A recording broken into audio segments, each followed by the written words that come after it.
Tonight, Rahm Emanuel joins RFL. The former Chicago mayor and chief of staff of President Obama weighs in on the 2020 race, the state of the Democratic Party, and more.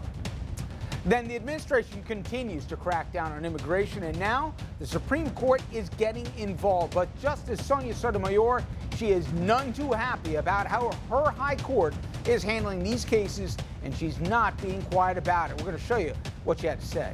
Also, President Trump continues to purge people on his national security team as he gets rid of career officials and installs instead loyalists. And now, new report showing he's got a hit list of those who have to go. Things are getting even more Nixonian in Washington.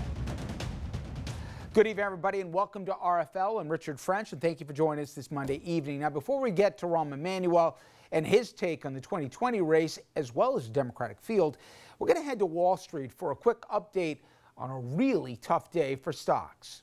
Well, the Dow, it plummeted by more than 1,000 points. You heard me right, on fears that the coronavirus will cause a slowdown in the global economy. It wiped out all of the gains for 2020, so stocks are actually in the red for the year overall. Confirmed cases of the virus outside of China continue to multiply, and now Italy facing a growing problem. Bank stocks, they were hit hard today. So were energy companies and corporations like Disney, Starbucks, all because investors are worried that consumer spending could slow down if the virus keeps spreading. We'll, of course, continue to keep you posted. Now, let's pivot to the race for the White House. That is, the Democratic primary enters the next phase that could determine who the nominee will be. Well, tomorrow night, we know this. In Charleston, South Carolina, the Democrats will debate once again. The 6 candidates who we saw in Vegas last week, they'll be on the same stage, and Tom Steyer, he'll be joining them. The big question, will Mike Bloomberg have a target on his back again, or instead, will Bernie Sanders take the most incoming as he's now the clear front runner?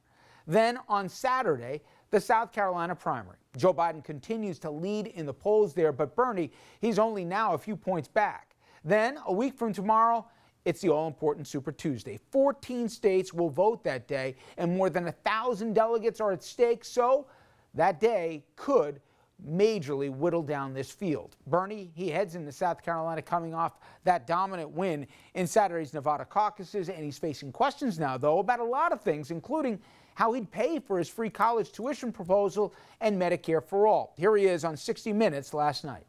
How much will that cost? Obviously, those are expensive propositions, but we have done our best on issue after issue in paying for them. Do you know how much, though? I mean, do you have a price tag for all this? We do. I mean, you know, the price tag is, it will be substantially less than letting the current system go. I think it's about $30 trillion. That's just for Medicare for all? Just Medicare for all, yes. Do you have a price tag for all of these things? No, I don't. How do you know it's going to be paid for if you don't know how much the price is? Well, I can't rattle off to you every nickel and every dime.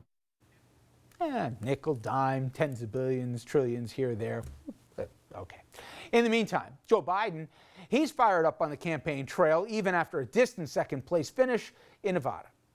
With 4 years of Donald Trump, we can, with God willing, if we win, we can make that an aberration, a historical aberration. No, we can't.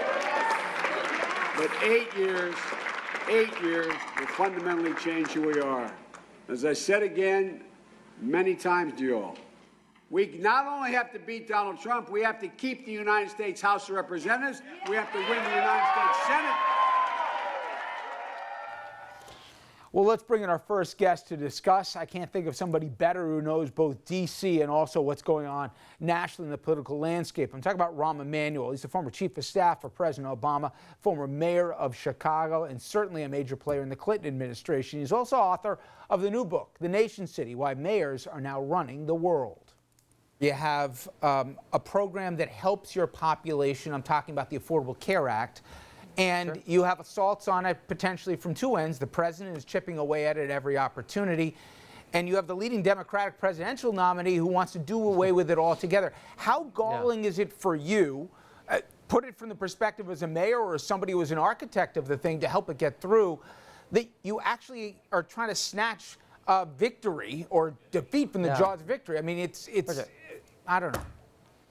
No, well, here's the thing. The biggest piece of insecurity in people's lives is healthcare costs.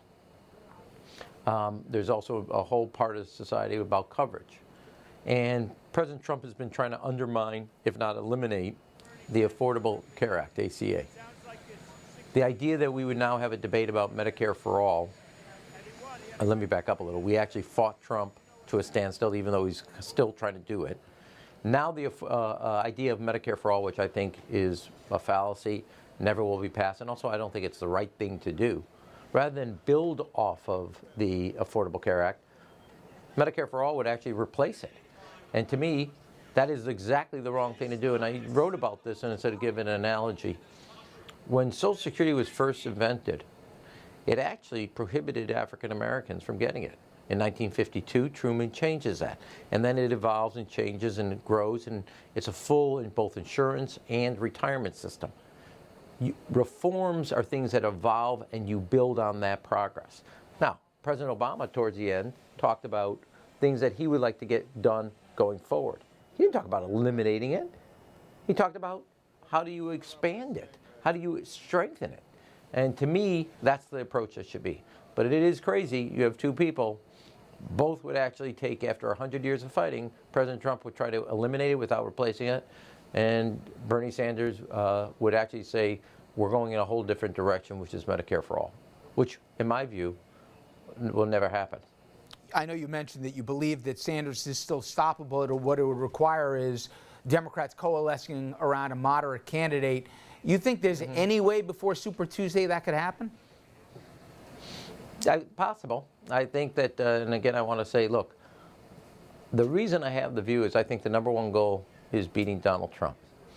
If you go through President Clinton's elections, you go through President Obama's elections, and you go through both the 2018 and the 2006 national midterm elections, it's a pretty straightforward strategy and tactic that we use to win in those big elections. Big, what I call the metropolitan majority, suburban-urban coalition around issues. Bernie Sanders basically says, forget that model. That's all yesterday. I'm going to give you, just turn out the base. And everybody doesn't know this yet, but there's about 70 million unheard of, unseen socialists running around in the country. I don't believe that's true. I think it's too risky a bet, given that we try to get rid of President Trump and his horrible policies, by throwing out a successful playbook and trying something that's never been tried before with a strategy that somehow all we have to do is talk to the far left, and that is a successful model.